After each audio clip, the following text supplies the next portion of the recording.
আর কয়েকদিনের অপেক্ষা, এরপরেই আসবে সেই মাহেন্দ্রক্ষণ। পরিবারের কাছে গিয়ে যেন প্রাণ ফিরে পাবেন নাবিকরা। দেশের উদ্দেশ্যে যাত্রা শুরু করেছে সোমালি জলদস্যুদের হাত থেকে মুক্ত হওয়া বাংলাদেশি পতাকাবাহী জাহাজ এমভি আবদুল্লাহ। বর্তমানে জ্বালানি তেল সংগ্রহের জন্য সংযুক্ত আরব আমিরাতের ফুজিরা বন্দরে সাময়িক অবস্থান করছে জাহাজটি।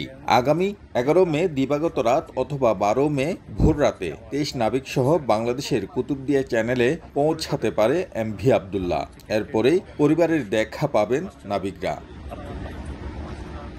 এদিকে জাহাজের ক্যাপ্টেন আব্দুর রশিদ জানান, নির্বিঘ্নে এক দারুণ যাত্রায় উচ্ছ্বসিত নাবিকরা।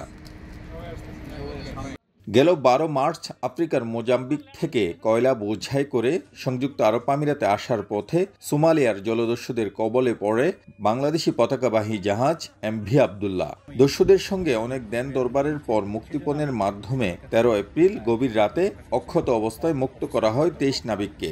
এরপর 14 এপ্রিল জলদস্যুদের কাছ থেকে মুক্ত হয়ে আমিরাতের উদ্দেশ্যে রওনা করে জাহাজটি।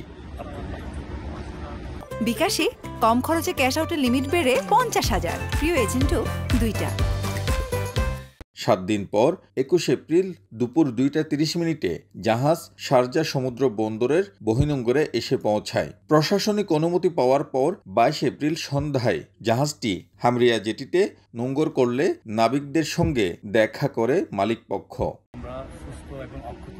শিবলাল সাদিক, সময় সংবাদ, সংযুক্ত আরব আমিরাত।